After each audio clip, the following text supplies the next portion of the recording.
Helena, obrigada pela sua presença aqui. Quero entrar nessa conversa. Vocês estavam falando bastante sobre expectativas do IPCA desta semana. A gente também tem dados importantes de inflação lá nos Estados Unidos. Vimos um payroll ali, né, com uma mudança até significativa nas projeções de cortes pelo Fed, desde que os últimos dados ali do mercado de trabalho dos Estados Unidos mostraram, de fato, um mercado mais esfriando, né, ali com uma velocidade até de um esfriamento.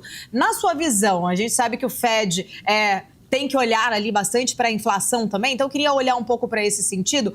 O mercado ele poderia estar subestimando essa velocidade de cortes do Federal Reserve, desde esses dados ali do mercado de trabalho, ou o aumento de fato de um risco de uma recessão justifica toda essa reprecificação que o mercado tem feito sobre os cortes de juros pelo Federal Reserve? Me parece que os dados de atividade, a gente teve o payroll na sexta-feira, mas outros indicadores que a gente já vinha observando há algum tempo, têm de fato mostrado que a atividade norte-americana parece entrar num ritmo de desaceleração. Não é um ritmo muito intenso, apesar dos dados de mercado de trabalho de sexta-feira terem vindo muito ruins.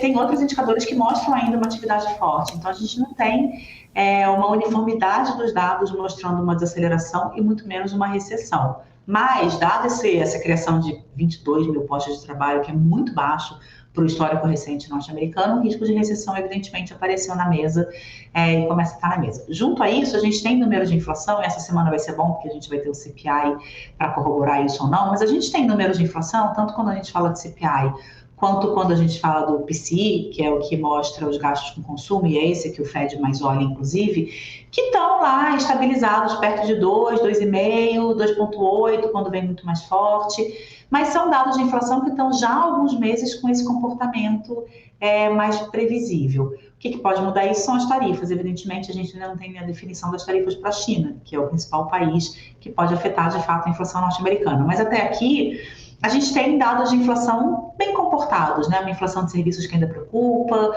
alguns fatores específicos, mas de maneira geral bem comportados. Então, eu acho que quando a gente junta uma inflação que começa a ficar perto da meta, alguns indicadores um pouco mais fracos, e aí vem esse payroll na sexta-feira e mostra um mercado de trabalho extremamente enfraquecido, eu acho que é um movimento natural, é o mercado precificar de fato esses cortes. E isso veio em linha com o que o próprio Powell falou no simpósio de Jackson Hole. Ele falou, olha, pessoal, a gente tem aqui uma mudança de cenário, né? A gente tem um mercado de trabalho que claramente está mais fraco, a gente tem um cenário inflacionário um pouco mais bem comportado, então se a gente tem uma mudança de cenário, a gente precisa ter uma mudança de condução de política monetária.